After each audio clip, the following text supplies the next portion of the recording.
अथ पंचमोध्याय। पांचवा अध्याय। ब्राह्मण, क्षत्रिय और वैश्य आदि द्विजों के लिए अग्निहोत्र गुरु के समान आदरणीय है। चारों वर्ण में ब्राह्मण सबसे अधिक श्रेष्ठ और आदरणीय है। स्त्रियों के लिए पति ही गुरु है और घर में आया हुआ अतिथि सभी के आदर सत्कार के योग्य माना गया है। जिस प्रकार सोने की परीक्षा 4 प्रकार से की जाती है, उसे कसौटी पर घिसा जाता है, काट कर देखा जाता है, तपाया जाता है और कूट कर उसकी जांच की जाती है, उसी प्रकार मनुष्य कितना श्रेष्ठ है, इसकी पहचान भी इन चारों बातों से होती है। संकट प्रत्येक मनुष्य पर आते हैं, परंतु बुद्धिमान व्यक्तियों को संकटों और आपत्तियों से तभी तक डरना चाहिए जब तक वो सिर पर ना आ जाए। संकट और दुख आने पर तो व्यक्ति को अपनी पूरी शक्ति से उन्हें दूर करने का प्रयत्न करना चाहिए। एक ही माता के पेट और एक ही नक्षत्र में उत्पन्न हुए बालक गुण, कर्म और स्वभाव में एक समान नहीं होते। जैसे बेर वृक्ष के सभी फल और उनके कांटे एक जैसे नहीं होते, उनमें अंतर होता है। कोई भी अधिकारी लोभ रहित नहीं होता। श्रृंगार प्रेमी में काम वासना की अधिकता होती है।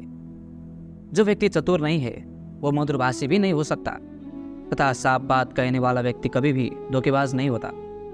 मूर्ख विद्वानों से वैरभाव रखते हैं। दरिद्र और निर्धन धनवानों को अपना शत्रु समझते हैं। वैश्या कुलीन स्त्रियों से द्वेष भाव रखती है और विधवा स्त्रियां सुहागिनों को अपना शत्रु मानती है। आलस्य के कारण विद्या नष्ट हो जाती है। दूसरे के हाथ में गई हुई स्त्रियां नष्ट हो जाती है। कम बीज डालने से खेत विकार हो जाती है और सेनापति की मारे जाने पर सेना नष्ट हो जाता है। विद्या की प्राप्ति निरंतर अभ्यास से होती है। अभ्यास से ही विद्या फलवती होती है। उत्तम गुण और स्वभाव से ही कुल का गौरव और यश स्थिर रहता है। श्रेष्ठ पुरुष की पहचान सद्गुणों से होती है। मनुष्य की आंखें देखकर क्रोध का ज्ञान हो जाता है। धन से धर्म की रक्षा की जाती है।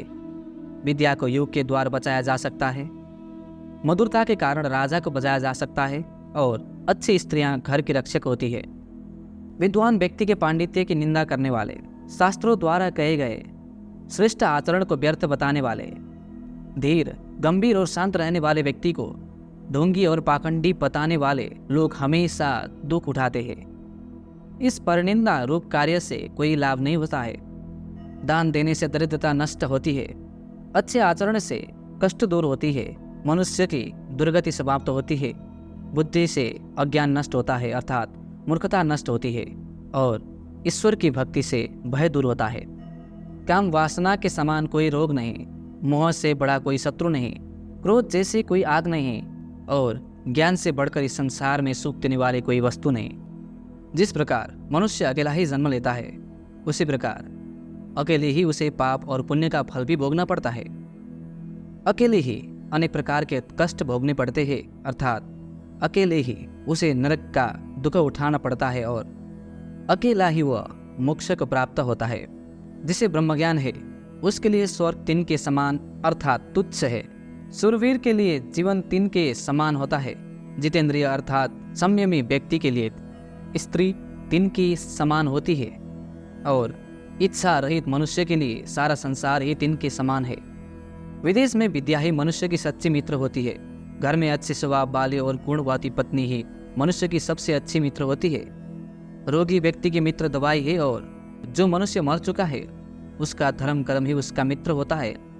समुद्र में बारिश होना, भोजन से तृप्त हुए मनुष्य को फिर से भोजन करना, धनी लोगों को दान देना और दिन में दीपक जलाना आदि बातें व्यर्थ और निरर्थक होती है।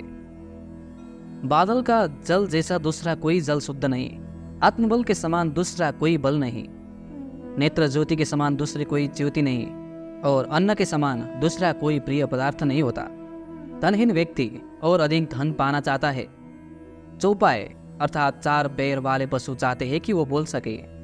मनुष्य स्वर्ग चाहता है और देवता मोक्ष की कामना करते हैं। सत्य के कारण पृथ्वी स्थिर है।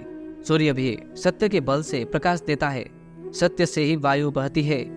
सब सत्य में ही स्थिर है। इस चराचर जगत में लक्ष्मी धन चलायमान है, अर्थात लक्ष्मी स्थिर नहीं रहती, नष्ट हो जाती है। प्राण भी नाशवान है।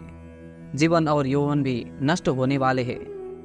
इस चराचर संसार में एकमात्र धर्म ही स्थिर है।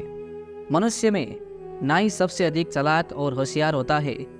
पक्षियों में कौवा, 4 पैरों वाले जानवर में गिदड़ और स्त्रियों में मालिन अत्याधिक चतुर होती है। 5वां अध्याय समाप्त।